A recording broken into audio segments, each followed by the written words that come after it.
দেশে ফের নয়া আতঙ্কের নাম করোনা। আর এবার চিন্তা বাড়াচ্ছে করোনা সাব ভ্যারিয়েন্ট JN1। চরচরিয়ে বাড়ছে সংক্রমণ। উদ্বিগ্ন চিকিৎসকরা। গত 24 ঘন্টায় দেশে নতুন করে করোনা আক্রান্ত 692।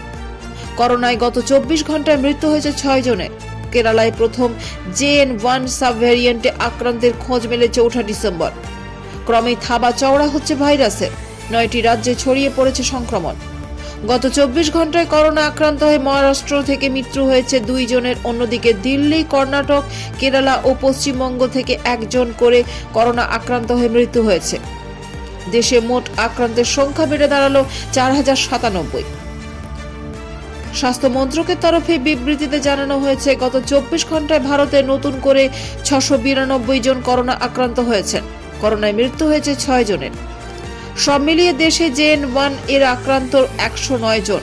বুধবারের রিপোর্ট অনুযায়ী গুজরাটে JN1 এর আক্রান্ত 36, কর্ণাটকে আক্রান্ত 34, গোয়ায় 14, মহারাষ্ট্রে 9, কেরালায় আক্রান্ত 6 জন, রাজস্থানে আক্রান্ত 4 জন, তামিলনাড়ুতে করোনা আক্রান্ত 4 জন, তেলেঙ্গানায় আক্রান্ত 2 জন, দিল্লিতে আক্রান্ত 1 জন।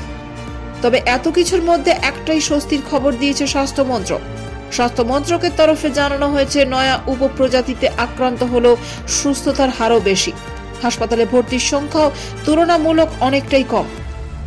চিকিৎসকদের মতে পরিসংখ্যান বৃদ্ধির প্রবণতা উড়িয়ে দেওয়া হলে বিপদ বাড়তে পারে। তাদের মতে এখনই সতর্ক হতে হবে, আতঙ্কিত নয়। 2019 সালে প্রথম কোভিড-19 সন্ধান মেলে প্রাণ হারিয়েছেন লাখ লাখ মানুষ। লকডাউন, প্রাণহানির জেরে জেরবার হয়েছে বিশ্ব। মাঝে কেটে গিয়েছে 4টে বছর। সকলেরই এখন জানা এই ভাইরাসকে নিয়ন্ত্রণে রাখার উপায় কি। মাস্ক পরা, ঘন ঘন হাত ধোয়া স্বাস্থ্যের পক্ষে লাভজনক। জীবনযাত্রা স্বাভাবিক রেখে সেগুলি মনে রাখার এবং যথাসম্ভব জমায়েত এড়িয়ে চলা পরামর্শ দিচ্ছেন চিকিৎসকরা। কেরলে কোভিডের উপপ্রজাতি JN1 প্রথম খোঁজ মেলে। তারপরে প্রতিটি রাজ্যকে সতর্ক থাকার পরামর্শ দিয়ে চিঠি দিয়েছে কেন্দ্রীয় স্বাস্থ্য মন্ত্রক। একাধিক রাজ্যে একাধিক সতর্কতা জারি করা হয়েছে। উত্তরপ্রদেশের একাধিক স্থানে করোনা বিধি মানতে নির্দেশ দেওয়া হয়েছে। মিজোরামে উৎসবের মরশুমে করোনা বিধি মেনে চলতে বলা হয়েছে। কর্ণাটকেও করোনা বিধি মানতে বলা হয়েছে। JN1 এর লক্ষণগুলোর সঙ্গে করোনার আগের ধরনের উপসর্গগুলোর সাদৃশ্য আছে, যেমন জ্বর, সর্দি, গলা ব্যথা, মাথা ব্যথা ইত্যাদি লক্ষ্য করছেন চিকিৎসকরা।